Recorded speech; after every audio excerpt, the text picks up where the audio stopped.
Welcome, welcome, welcome. Hello, everyone. Welcome to Improving Access. Why don't you go ahead and like the page, share. We want you to get everybody in here tonight. It's going to be an amazing conversation. So go ahead and like the page, share, and like the page. Welcome. Hello, everyone. Hello, welcome. Thank you all so much for joining us tonight. Continue to enjoy. Welcome. We want you to learn what's going on. So like the page, share, and like the page. Welcome to Improving Access. Welcome. So glad to have you all here tonight. So glad to have you join us tonight. Welcome. Like and share. Yes, like and share. Invite someone to come in. Tonight is going to be an amazing night. It's going to be an amazing journey tonight as you hear from us. So go ahead, take the time to share your screen, like it, share it with someone. If you're on Facebook now, go ahead and share it. Like and share throughout the night. Tag someone, tell them, come on in. Hear what Improving Access is doing. Ladies and gentlemen, I am excited. My name is Angelita Howard, and I have the pleasure of serving as the CEO, the Chief Executive Officer, and founder of Improving Access Incorporation. I am elated to welcome you to this crucial and enlightening panel discussion that explores the intersection of healthcare, faith-based initiatives, clinical trial diversity, and addressing disparities within our correctional population. Today, we gather to shed light on the remarkable strides made in these critical areas and to engage in a profound conversation about the transformative potential of these initiatives. In an era where equitable access to healthcare remains a paramount concern, the role of faith-based organizations in bridging the gap cannot be underestimated. These institutions serve as a pillar of trust. You're going to hear about that tonight.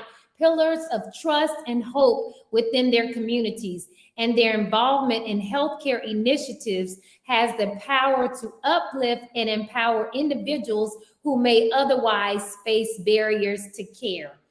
Furthermore, we will delve into the pressing issues of diversity within clinical trials, emphasizing the importance of representation among communities of color.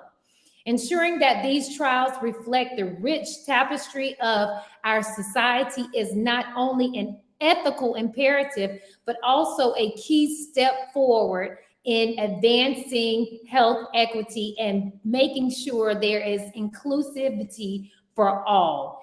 Lastly, we will address the critical issue of healthcare disparities within correctional populations. It is a matter of profound significance to strive for the well-being and dignity of individuals within our correctional facilities.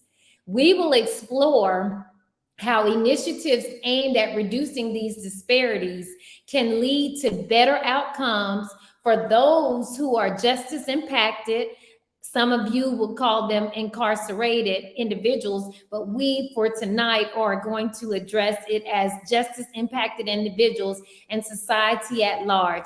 We thank you. I thank you for joining us in this crucial conversation and look forward to a thoughtful and enlightening discussion as we keep our vision of bringing access to people by facilitating and promoting educational empowerment within communities of color in an effort to improve health equity, inclusivity, and accessibility.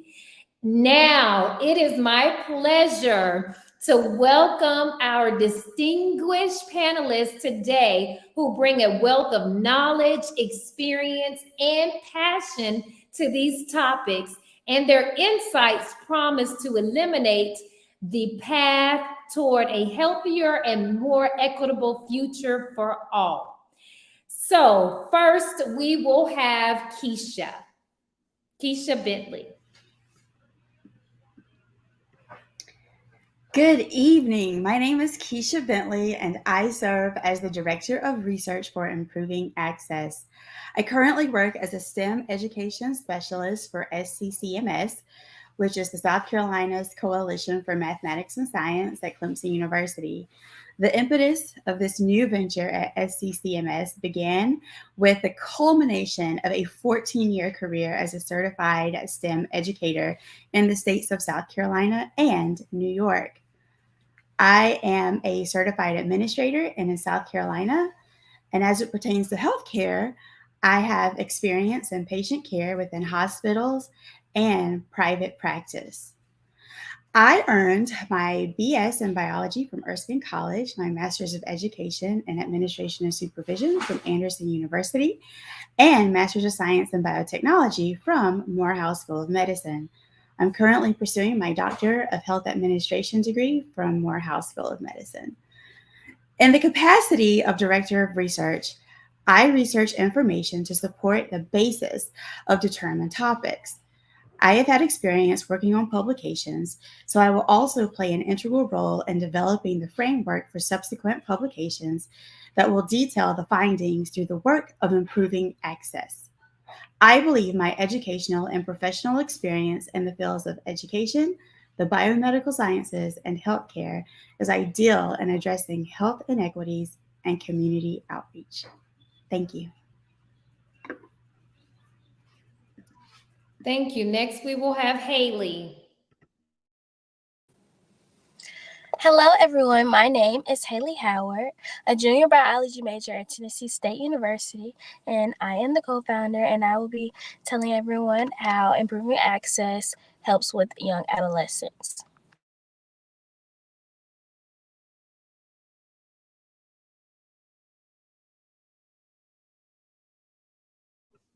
Next we will have Angel Clark. Hi, everyone. My name is Angel Clark. I'm the Director of Grants and Co-Director of Social Media. I come from a small town located in North Carolina called Cove City.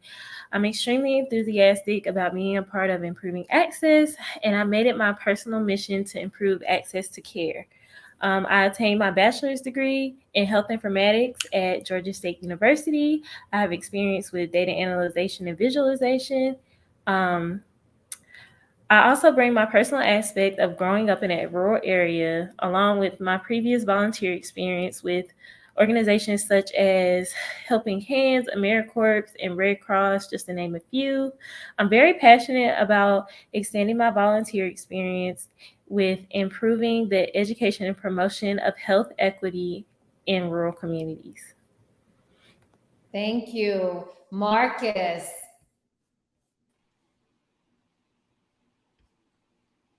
Marcus Jackson. Good evening, everybody. How's everybody doing? I hope everybody made it safely tonight, and I'm going to be on a journey for the long haul for us. My name is Marcus Jackson, and I serve currently as the Community Outreach Director. My story begins with just wanting everybody to have optimum health. Optimum health looks like having a equal chance in education, having equal chance at health, equal chance at having exercise and mental health and artistry and therapy as it relates to their lives and their life journey. My education background, it starts off with Xavier University in Louisiana. I have 2 degrees at Meharry Medical College in which I served in various projects, one being the community outreach coordinator for our student run clinic. I also got the privilege of journeying to Tuskegee University, where I served as the mentor coordinator for a violence and youth mentoring program. I want to bring my background in arts, mental health, and research to the team because I think these areas can help improve access by not only learning more about the health and aspects of the journeys of how people of color have struggled with health access in the past, but where we can use these tools to better improve these areas in the future.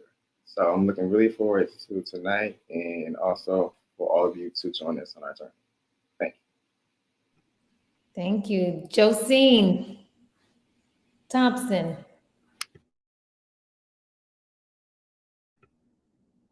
You're muted, Josine.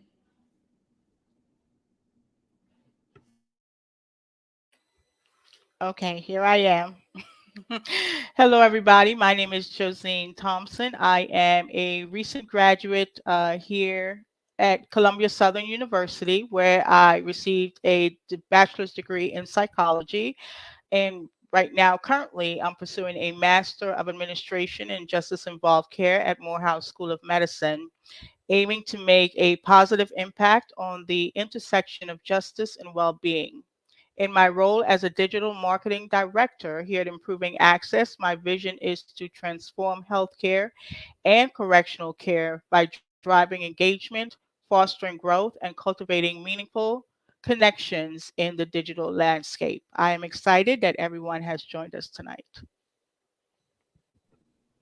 Thank you. And last, certainly not least, Charity. Good evening, everyone. My name is Charity Walsh, and I'm excited to serve as Director of Operations for the Improving Access team. Ultimately, I'm responsible for ensuring that we are on track to accomplish our goals as an organization. I was very excited to learn about this opportunity as it spoke directly to what has been both a personal and professional mission of mine for a long time now, which is to improve access to all things related to healthcare delivery in an effort to improve patient outcomes. As a recent graduate of Morehouse School of Medicine's Master of Science in Health Informatics, and someone with years of experience in both patient care and most recently digital health or health tech, I tend to take a unique approach in determining how we may use technology to accomplish this goal.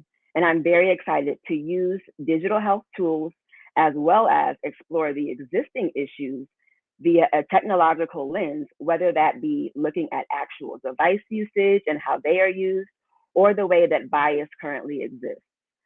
Also, reconfiguring existing methods and to ensure optimum efficiency, or using data to understand and tell or explain the stories that will help us understand what needs to be told and changed. I'm really excited to be working with this incredible team and can already see how we will be bringing our unique perspectives and skill sets to help improve access. Awesome. Thank you. Thank you, team, ladies and gentlemen, for those wonderful remarks and introduction. So let's get right on into it. Let's give the people what they came to hear, and that is certainly from you about what improving access is. So we're going to start off with Angel. Talk to us about why it is important. Why are we doing this? Why is it important to improve access? It's important to improve access because it promotes equality and social justice. It enhances the quality of life. It provides economical development because it provides a way for people to have access to educational and vocational training opportunities that they didn't have previously. Another way that why it's important to improve access in regards to healthcare is because it allows people of color or people located within rural communities and I'm sorry, I don't want to say the incarcerated population because that's the wrong word. The Justice involved. the justice involved. It allows them to have access to healthcare services and medications that are crucial to maintaining their life and their health, and it also improves overall access to public health. It allows us to treat diseases that we wouldn't like have looked for previously within those areas. It also allows us to reduce mortality rates in regards to things dealing with infants, women, and children. And it enhances the overall well-being, the overall health and well-being of everyone when you improve the access to care, because you are targeting an audience that you once didn't target before.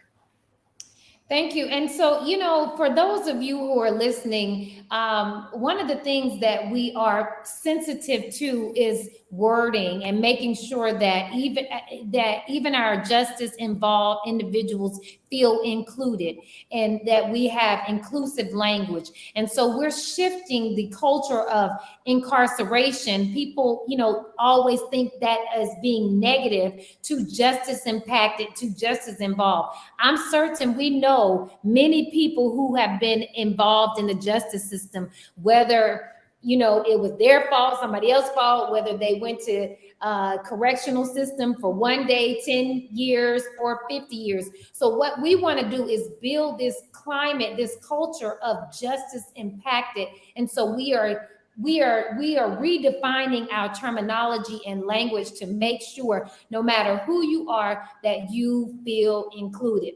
Thinking about inclusivity and access and equity, Charity, talk to us about some of the critical areas relative to access and equity. Yes, there are so many areas and perspectives to consider, but the most critical areas appear to be related to social determinants of health. A quick and simple definition of that would be the conditions and the environments in which people are born, live, learn, work, play, worship, and age. And those can be grouped into 5 domains, which would be economic stability, education access and quality, healthcare access and quality, neighborhood and built environment, and social and community context. So ultimately, it's really how we live our lives, is what social determinants of health would really refer to. Healthy People 2030, which is an initiative that is part of the U.S. Department of Health and Human Services by way of the Office of Disease Prevention and Health Promotion, has a focus on eliminating health disparities and creating equitable opportunities for people to live healthy lives. And they do that by addressing social determinants of health and increasing health literacy. If you think about it, it really is life as we know it. What church do you go to, or what kind of, who do you worship? What school do you go to? Where do you work? What neighborhood do you live in? All of these things, whether we like it or not, really matter as it pertains to things like our health and health care. It's important to be aware of the ways in which potential solutions could actually be barriers if not implemented properly or with certain communities in mind. So it's really important to be culturally sensitive and understand that any type of innovation or intervention would be sensitive to that community. For instance, the COVID-19 pandemic revealed disparities that showed that people of color, specifically non-Hispanic Black Americans and American Indian or Alaska Natives, according to the NIH and census information, and how that was just a snapshot of the larger problem, because those populations of people were more affected with morbidity and mortality, meaning they got sicker faster and they died faster. And so it's just really important to remember that even when things come into play, even when interventions are created, technology, one thing that we saw was telehealth. We brought telehealth in and we're able to really kind of help some, but what we also noticed was that in communities like rural communities, there were people that were still suffering because the access still wasn't there. It could be an issue related to bandwidth, internet stability, and things like that. So it's just really important that we really address how people live, where people live, and meet them where they are. And so in thinking about those critical areas, we should really definitely start with the social determinants of health. I absolutely like that. Meet people where they are. And that's what improving access is going to do. That's what we are doing, meeting people where they are. And so, with this, we think about EquityPulse, which is our campaign. That is, and we'll move into talking about the campaign that improving access is going to do. And so, Keisha, what demographics are targeted for this initiative, and how are we going to target these individuals? So minorities represent the target audience for improving access, and it is the data that informs our decision to go in that direction. Minorities experience the greatest health disparities. These health disparities have led to difficulties in minorities receiving health care, increased occurrences and severity of diseases, and poorer health outcomes.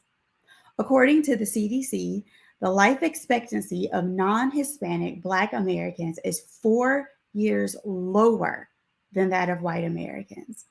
And as noted by Pfizer, compared to their white counterparts, African Americans are generally at higher risk for heart diseases, stroke, cancer, asthma, influenza and pneumonia, diabetes, and HIV and AIDS.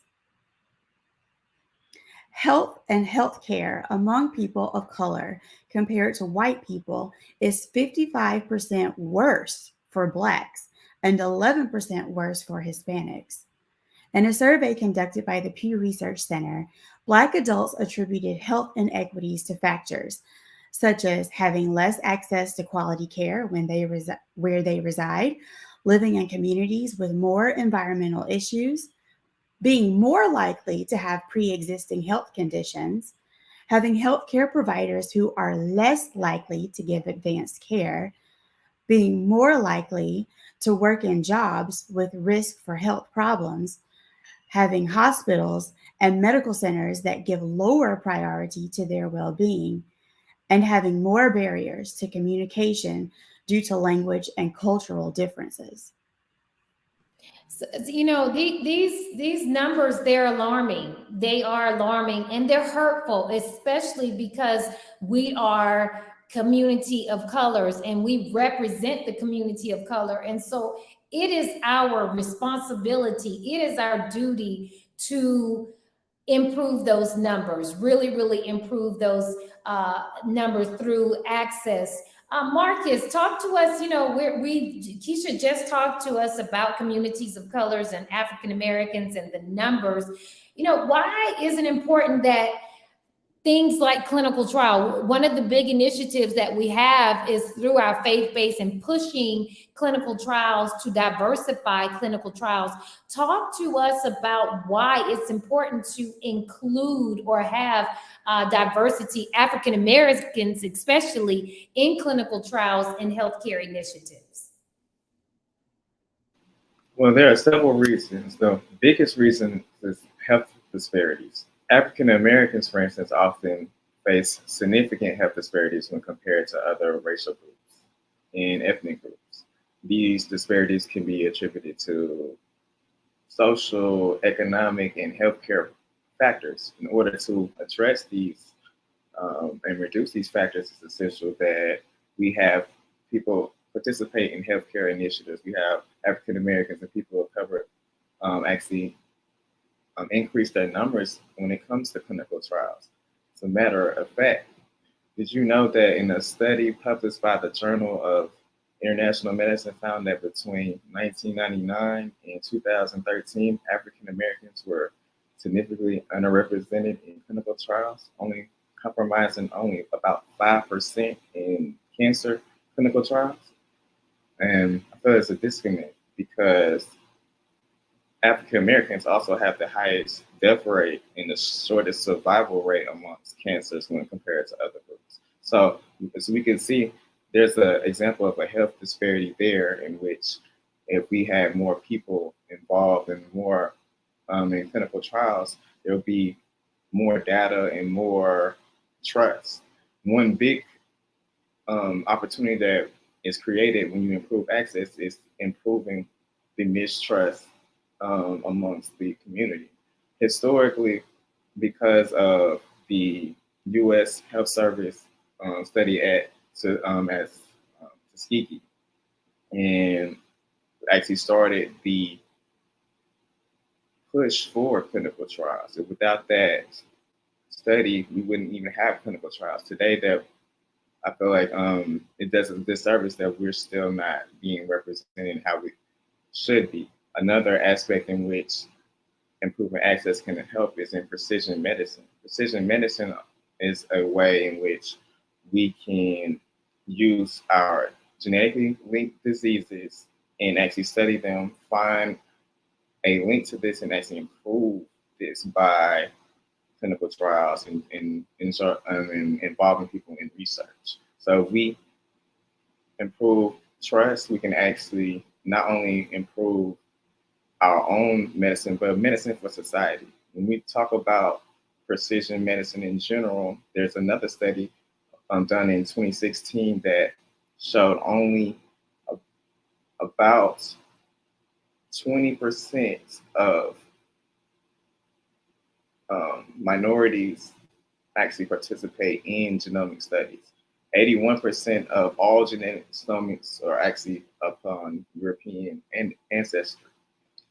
So that in itself, we don't want to be shut out in future research. We have to increase it. The world is so diverse. The more that we show this in healthcare, better access, better health that we will see amongst our population. So these are three of the big areas, and just as well as policy and guidelines. If we don't participate in clinical trials or healthcare initiatives, when policies are given out for, let's say, for example, there's a disparity among African Americans with heart disease. But when there's a policy or program that comes into play with that's in improving awareness or having access to medicines that treat heart disease, if we're not participating in these things, we get shut out. And the government also feels like our community doesn't need these, so these services go away. So we want to protect our right to our health. And that's the biggest thing that improving access does. Protect our health, yes. And even when we think about those who are, just as impacted when they are released or when they are released back into the community, that's one of the things. A lot of times individuals who have been just as impacted have these chronic diseases. And one way that they can certainly get the best of healthcare is to go through clinical trials. You said it right. You hit the nail right on the head with the Tuskegee experiment. These people have, God bless them, they've gone on. We can't continue to reference something that we've dealt with, that there are processes in place to make sure things like that never happen again. So I really appreciate how improving access is really going to help people reimagine or think about precision medicine, think about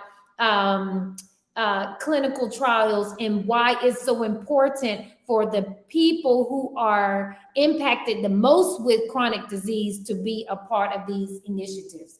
So we're going to go over to Haley. Haley is one of our younger people on the team. And so thinking about Haley, the adolescent community, how does improving access contribute to your community or your generation, the adolescent community?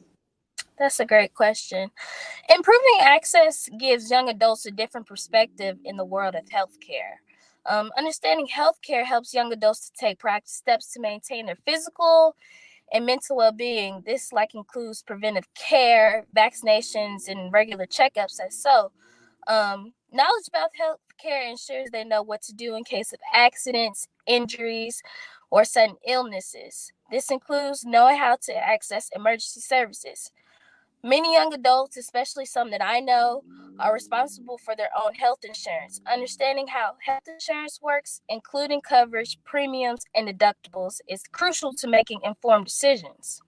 46% of minorities are wrongly diagnosed when going to physical checkups, causing them to start medications, raising their insurance rates. Knowing about healthcare costs helps young adults manage medical expenses effectively including budgeting for healthcare needs and understanding the impact of copays and out-of-pocket expenses. We're all about understanding how to access healthcare services, to find a primary care provider, and navigate the healthcare system. It is imperative that we let the adolescent community know how equally important they are, just as elders, because anything can happen to anyone. We are here to not only inform them about healthcare, but to let them know that young adults have an advocate for their own health and to make informed decisions about their treatment options if needed. Some young adults may have pre-existing health conditions that require ongoing management and need to understand their conditions and how to manage them, and it's vital to improve access. Also spreads awareness of healthcare laws and ethics, and it's important, especially when making decisions and medical treatments, end of life care, and medical privacy. So it's imperative that improving access is around to inform adolescents on all of this information. Yeah, and thank you so much. I laugh because when you said deductibles, the only thing I remember growing up, and when I just remember paying the deductible, like when we would go to the doctor with our parents, that there was a deductible, but I never knew anything about all of the fees that come with it and how much deductible has to come out. No, it was copay. I didn't even know about deductibles. And probably half of you all on the screen, I probably am aging myself, but didn't know much about the deductibles, but certainly the copay that had to be paid. So it is important because unfortunately, younger people are not living as long as older people have generally lived because of all of these comorbidities and things that are happening. So I do agree that when we talk about access, it's not just access to elderly, it's not just access to people and social determinants or socially economically disadvantaged, underserved, but it's access at large and large.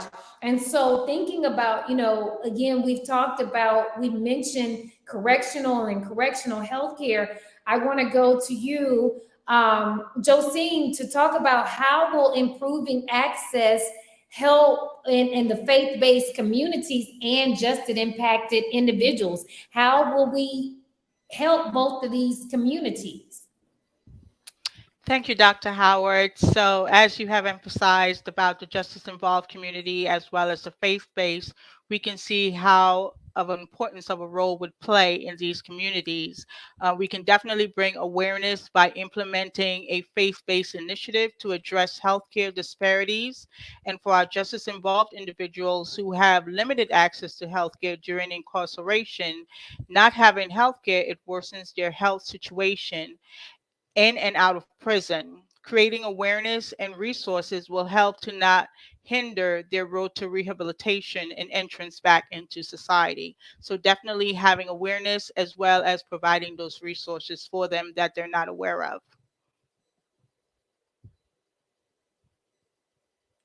Thank you. Thank you. Thank you. I unfortunately, again, we have people, loved ones. I have loved ones who are faced in the correctional system. In fact, I saw one not too long ago, and unfortunately, he had bitten an apple and broke his tooth. And guess what? No access to care as far as the tooth. The tooth is gone, the tooth is broken, and probably until he's released, he won't be able to get that broken tooth gone. And unfortunately, what happens when you go to a job, even if you are a first offender and your records are sealed or whatnot, the first thing you walk in a job, what do people look at? They look at your appearance, they look at your face, they look at things. And unfortunately, sometimes people are judged by their appearance first before anything else. And so, is it not right that because a person bit an apple in your correctional system, that their tooth, it may have been sensitive before, it may have been on the way to break it, who knows, but you cannot get that treatment until you are released it back into the community. So there is certainly work for us to continue to do to make sure that people, again, no matter where you are, you have access. So we're moving on down the line. We have our campaign, which is Equity Pulse. I am super, super excited about our campaign and the work we've been doing thus far as we get ready to move into full gear. Well, I know we're in full speed. Would y'all say we're in full speed? I think so. We are in full speed. We are. We are in full speed. So, Marcus, talk to us. Tell the people that are here about what is our Equity Pulse campaign. What is it? So envision a world where every individual, regardless of their background or circumstance, has equal opportunity to access quality of healthcare. That's our vision, which is a healthier, more equitable community where well-being is a fundamental right. Now, why is this important? Well, it's important because certain groups of people don't have the same access to the same types of doctors, same types of quality of medicine, same types of programs which will actually impact their health. This isn't fair.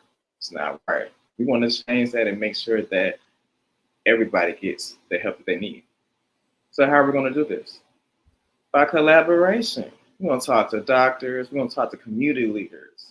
We're going to talk to schools, musicians, faith-based people. If you have the pulse in your mind that you want change for your community, we want to talk to you. If you want to know more about clinical trials, we want to talk to you. You want to know more about how can I improve my health for my family, and where do I go? Who can I talk to? What resources should I implement? We want to talk to you. And this is what the Equity Pulse is all about. A beating heart, one community. Boom, boom, boom, boom. You hear that? Every time you hear that, you should be thinking about somebody being connected to you. Boom, boom, boom, boom. So how are we going to do this? Well, let's go over our approach, because everything that we do is evidence-based. So we want to go ahead and raise awareness and empower individuals by first talking about the history of clinical trials, talk about the history of mistrust in American society and how we can improve the mistrust in the community, as well as what policies go into improving access. And then we also want to just celebrate the culture. Let's celebrate who's doing great things and improving access and which organizations and individuals are doing great work. So that's a little nutshell, a little spill about Equity Pulse. We hope that everybody will join us in our campaign. Did y'all hear that heartbeat? Boom, boom, boom, boom. Yes, that is the heartbeat of what. So anybody that has a heartbeat, you're able to connect. I love that. Boom, boom, boom, boom. Charity, what type of collaborations may be necessary or possible to successfully invoke change? Well, we've already identified the critical areas to consider to invoke change, which would be our social determinants of health.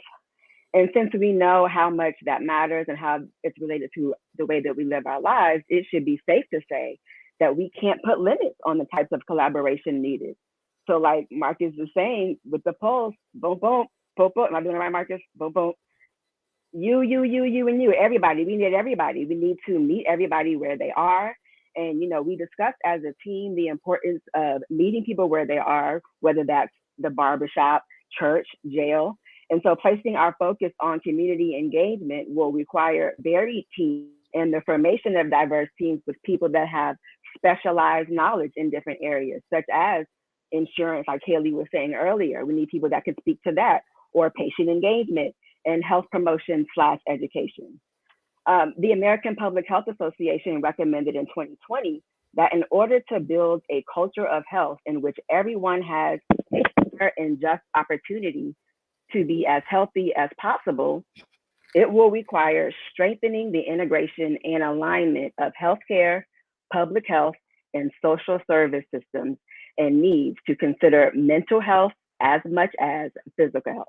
So again, like Barker said, boom, boom, we need you.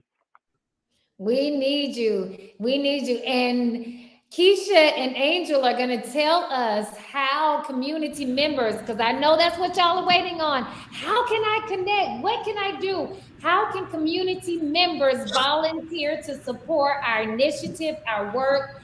If so, what ways? So come on, Keisha. Come on, Angel. Tell us how to get that. Boom, boom, boom, boom. So I know that this is the biggest part for everybody. Everybody's excited to know how to participate. You've heard all these wonderful things and you want to be a part of this initiative. And you can. So community members can volunteer to support by spreading the word of our vision and our initiatives. Share educational information with friends and family members and churches. Wherever you see people, that's a prime opportunity to talk to them about the job of improving access. And, just remember that there's a space for everyone. So if you're interested, I know that we can positively use you. And you can volunteer to participate as a speaker. We need people who are knowledgeable in their fields, who can be that voice that needs to be heard. So, Angel, if you will, please share information about how volunteers can support the organization through grants. Yes, please. We are looking for sponsorship if you are interested in collaborating or even donating to improving access in any way, shape, or form. Please reach out to us at our email at admin@improvingaccess.net, and we will get in contact with you in regards to sponsorship, in regards to volunteering, in regards to being a speaker. Anything that you're interested in regards to helping us improve access and the quality of care for people of color and individual and justice involved individuals, please feel free to reach out to us. Wow, what an credible evening, night, you all. I'm just elated about the work that we are doing at Improving Access. And so you have an opportunity, you all have an opportunity. The first opportunity I want to give you is to follow us on our social media pages. Follow us on LinkedIn, follow us on Instagram, follow us on Facebook. We need you to follow us. We need you to share our pages. The only way we're able to get this information out is if you help us spread the word. We're going to help people. We're going to bring access to people. We're going to improve access for communities of color, but we need your help in doing that. So follow us on our social media, Facebook, Instagram, LinkedIn, all of them improving access. Also, go onto our website at www.improvingaccess.net to learn about all of our educational initiatives, our faith-based. If you are a pastor, if you're in the church, if you are a member of the church, you want your church involved, we can come there. It doesn't cost you any money. We can come and share. We love to come and share. We love to be a part of what you're doing to increase diversity in our clinical trials, to increase diversity in the healthcare or health space so that more people have access to greater health outcomes. So you all follow us on Instagram, follow us on Facebook, follow us on LinkedIn. Go to improvingaccess.net today, fill out the contact information, leave us your contact information so we can keep in touch with you. We have a lot going on in our EquityPulse campaign. We're driving, we're thriving. You're going to hear from us. You can be a part of it. If you want to speak, if you have something you want to share, you can do that too. You can be a part of improving access through your giving, through your sharing. Sharing is caring. Again, I want to thank all of our team members. One of our intern had class, so had to drop off. But I want to thank our team members. I want to give each person 30 seconds to give you an encouraging word about how to improve access, or just an encouraging word. And again, we want to thank you all for your dedication. We want to thank you for being here tonight. Share, share, share. That is how we help improve access, by sharing, sharing, sharing. You have all the information here. Take a screenshot, take a picture so you can follow us and go to our website. We will start off with who I see and give us a 30-second closeout. Any encouraging words that you want to do. Charity, we'll go with you first.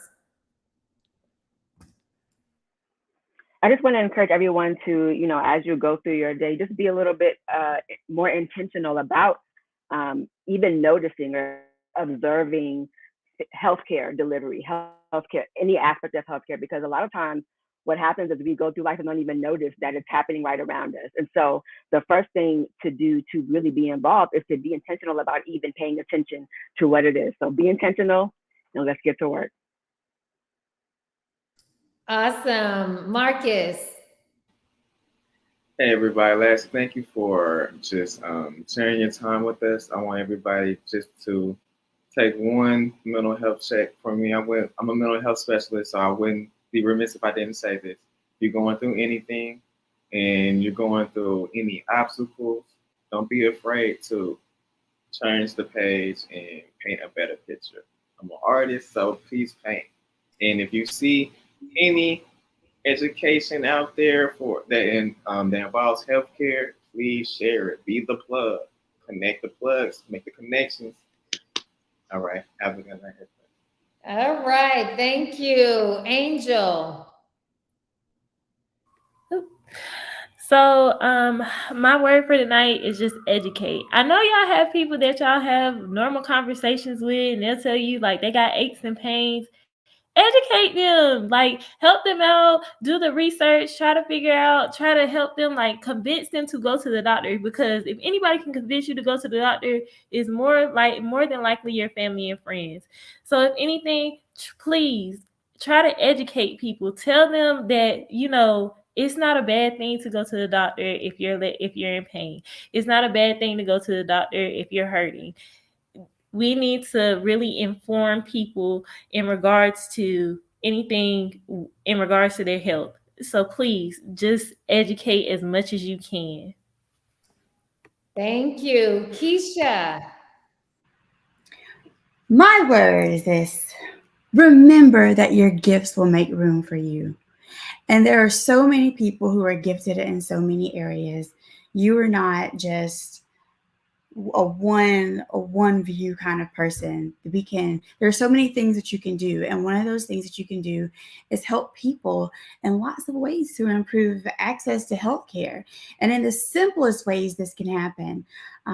I'm a teacher, right? So one of the things I always think about are students and engaging students. Well, there are students who are in high school, they're in CTE schools, and they're in allied health programs, and they know information. There are students in college and students who have, graduated from college, and they're in grad school, and they have a wealth of knowledge. Take that information. If you're a student, take that information to your parents, take it to your siblings, to your aunts and your uncles. Spread that word to the people you know in your circle. And if everybody does that, each one will teach one, will reach one. So settle in your gifts.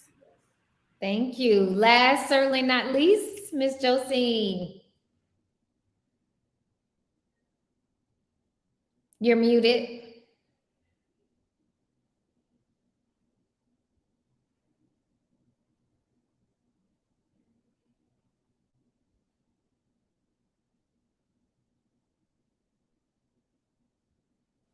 Can you hear me now? Okay, perfect. Okay. I apologize about that. The first thing that came to mind and to end this discussion tonight was that it takes a village. So we all know that in our Black community, everything takes a village. So like everyone has said, share the information. Don't be afraid to say something. Don't be afraid to encourage someone, especially our elderly. our justice involved individuals who are coming back into society, grab their hand, take them to the doctor and say, hey, this is your option. So they will know there are plenty clinics out there that will do it for absolutely nothing, and they could be seen by a professional.